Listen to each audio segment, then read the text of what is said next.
योगेश्वराय महादेवाय त्र्यम्बकाय त्रिपुरान्तकाय. Je suis super content d'être dans ce parcours. Vraiment, c'est très impactant. Et c'est que de la joie.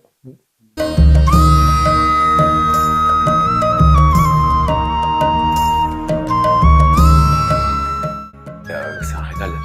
Tu vois, quand on arrive, je sais pas, c'est comme si on était à la maison. Donc j'adore la Bretagne, j'adore le lieu. La salle de yoga est magnifique, ton corps de ferme est superbe. Le gîte est extrêmement bien conçu, c'est vraiment parfait. Dans l'enseignement de Srimanta, c'est que je sens qu'il incarne vraiment ce qu'il nous transmet. Vraiment quelque chose d'incarné, tranquille, et je vous délivre, moi, ce que j'ai appris. Apprendre ou à laisser, quoi. Il y a un truc très aussi détaché. À la fois, ce que je vous transmets, je sens que c'est primordial pour l'être humain, et en même temps, si ça vous parle pas et ça résonne pas, je cherche pas à vous convaincre, quoi. J'aime bien aussi ce côté-là, quoi.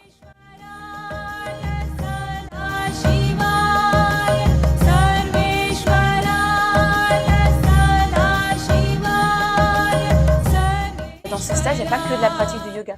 Il y a aussi de la facilitation sur autre chose, il y a beaucoup de vidéos, mais il y a aussi beaucoup de ton apport à toi, Marc, sur le modèle du Bicom. Et donc tout ça fait qu'il y a autre chose qui se passe. Il y a aussi des partages, des témoignages et des retours qu'on se fait entre participants. Et puis on est ensemble tout un week-end, on dort ensemble, on mange ensemble, il y a la super bonne nourriture préparée par Geoffrey. Je pense que j'ai jamais aussi bien mangé de ma vie, franchement. Enfin,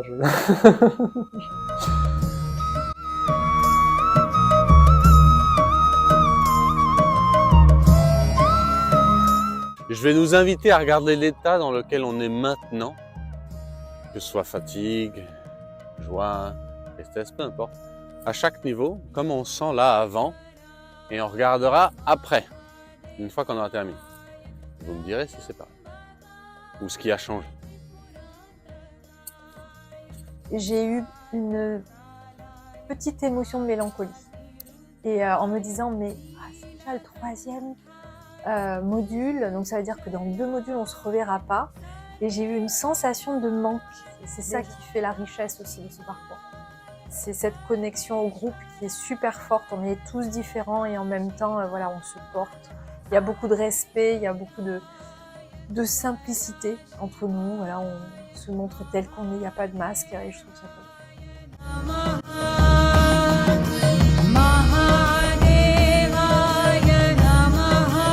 Le fait de pouvoir voir Srimanta avec vous dans d'autres contextes, en fait, autres que juste voilà, la pratique et la transmission de la pratique. Donc on arrive à voilà, cerner aussi tout ce qu'il y a autour du yoga dans la vie de tous les jours, on va dire, en dehors du tapis. Et ça, c'est un gros plus. Et en fait, ces temples étaient faits pour que ceux qui n'ont pas de pratique à eux puissent bénéficier d'un lieu de façon à pouvoir eux-mêmes avoir un processus intérieur. Après, encore une fois, les religions sont arrivées et on en a fait autre chose. Mais ici, c'est pareil. C'est bénéficier de ce qui est disponible, de ceux qui ont su, par leur intériorité, détecter là où il pouvait y avoir un pouvoir plus grand qu'à d'autres endroits. Et de ça, on a augmenté ce pouvoir pour le rendre accessible à tous. Après, suivant certains lieux, il y a des processus qui aident à. Mais ne serait-ce que de se poser dans ces lieux-là, ça a un impact qu'on, normalement, va sentir au fur et à mesure qu'on y reste.